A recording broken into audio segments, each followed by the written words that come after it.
तो चलिए इस वीडियो में सोनू शर्मा सर से सीखते हैं how to become an effective communicator. तो सर कैसे इफेक्टिव कम्युनिकेटर बने जो लोग इफेक्टिव कम्युनिकेटर बनना चाहते हैं? बहुत सारी चीजें हैं। कम्युनिकेशन स्किल्स एक बहुत बड़ा वास्ट चैप्टर है, उसमें बहुत सारे पैरामीटर हैं। मतलब तुरंत अगर मैं आपको बताऊं तो सबसे बड़ा पैरामीटर है कि कौन कह रहा है, ये बड़ा इंपॉर्टेंट है। राइट। कि लोग मानेंगे कि नहीं मानेंगे डिपेंड करता है कि जो व्यक्ति कह रहा है उसकी खुद की क्रेडिबिलिटी कितनी है। राइट। द्रोणाचार्य को मारने के लिए भगवान कृष्ण ने युधिष्ठिर से कहा कि तू जाके बोल कि तेरा बेटा अश्वत्थामा मारा गया। इतनी बड़ी महाभारत में हजारों लोग लड़ रहे हैं, लेकिन कृष्ण ने युधिष्ठिर को बोला कि तू जाके बोल कि तेरा बेटा अश्वत्थामा मारा गया। राइट।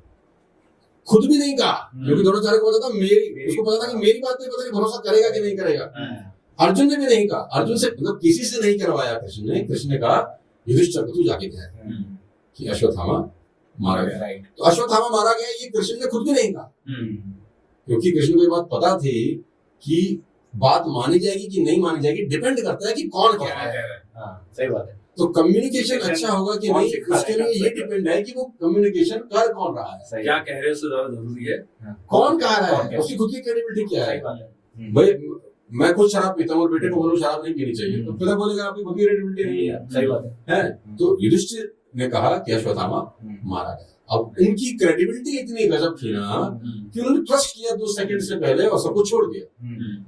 तो सबसे बड़ा इंपॉर्टेंट बात है, अगर आप अच्छा कम्युनिकेटर बनना चाहते हो तो आपकी खुद की क्रेडिबिलिटी क्या है। मैं सर इसमें खुद भी मेरा पब्लिक स्पीकिंग का कोर्स रहता है, 1 महीने का कोर्स रहता है, और मैं पहले डिस्क्लेमर ये देता हूँ कि 1 महीने के कोर्स में आप कोई पब्लिक स्पीकर नहीं बन जाएंगे जब तक कि इन बातों का इम्प्लीमेंट नहीं करेंगे। तो मैं टास्क देता हूँ बहुत सारे करने के बाद भी, तो जब वो लोग करते हैं तब उनके अंदर इंप्रूवमेंट आता है। कोई कोर्स वगैरह से किसी के अंदर ऐसा कोई खास अरे यार वो एक दिन का कार्यक्रम ही नहीं है, बहुत लंबा मैं तो 1 साल पुराना वीडियो देखता हूँ अपना, तब भी मुझे गुस्सा आता है अपने ऊपर कि मैं कितना खराब बोल रहा हूँ यार, मुझे तो बहुत जगह ठीक करना चाहिए था अपने आप को। और मुझे ये भी यकीन है कि जो मैं आज बोल रहा हूँ मुझे 1 साल के बाद लगेगा यार इसमें बहुत सारी चीजें मुझे ठीक करनी चाहिए थी। राइट। तो किसने कहा ये बहुत इंपॉर्टेंट है।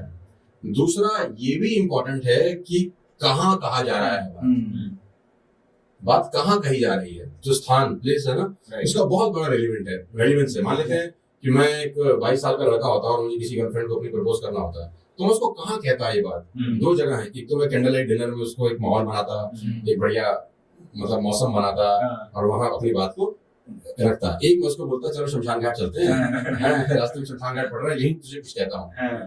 तो कौन कह रहा है के बाद ये भी इंपॉर्टेंट है कि वो बात को कहाँ कहा जा रहा है। प्लेस का बहुत इंपॉर्टेंट है कि सही बात भी गलत जगह बोलने से गलत हो जाती है, और कभी कभी हल्की फुल्की बात भी सही जगह पर बोली जाए तो उसकी अहमियत बढ़ जाती है।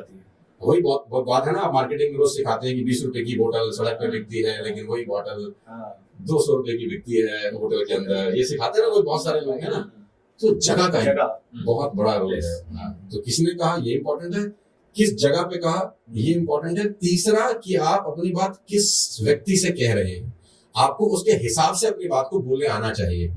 4 साल का बच्चा पूछता है कि ईश्वर होते हैं कि नहीं, तो उसको जैसा समझाया जाएगा, 40 साल का बच्चा अगर ये सवाल पूछेगा तो उसको वैसे नहीं समझाया जाएगा। सवाल एक ही है, 4 साल का बच्चा पूछ रहा बताओ भगवान होते हैं, तो बाप बड़े हल्के फुल्के अंदाज में एक छोटा सा उदाहरण देके शायद अपने बेटे को सेट कर देगा। लेकिन 40 साल का अगर कोई विद्वान पूछेगा कि क्या ईश्वर होते हैं, तो उसको उस भाषा में नहीं समझाया जाएगा जैसे 4 साल के बच्चे को। उसके लिए कुछ और बातें कही जाएंगी। सवाल एक है, तो ये बड़ा इंपॉर्टेंट है कि सवाल कौन पूछ रहा है और किसको आप एड्रेस कर रहे हैं, ऑडियंस क्या है। ऑडियंस अभी कभी लोगों के पास एक ही टेप रिकॉर्डर होता है, वो टेप रिकॉर्डर वही बज रहा है उसके आगे। अब उसको ये नहीं पता कि उस ऑडियंस के सामने ये बात करनी है कि नहीं करनी है। ये बहुत इंपॉर्टेंट है, किसने कहा, कैसे कहा और कहाँ कहा, ये बहुत इंपॉर्टेंट चीज है। और सबसे इंपॉर्टेंट ऑल्दो ये बहुत लंबा कम्युनिकेशन स्किल का एक बहुत बड़ा मैं जब सोचता हूँ तो बहुत लंबा चौड़ा कार्यक्रम है।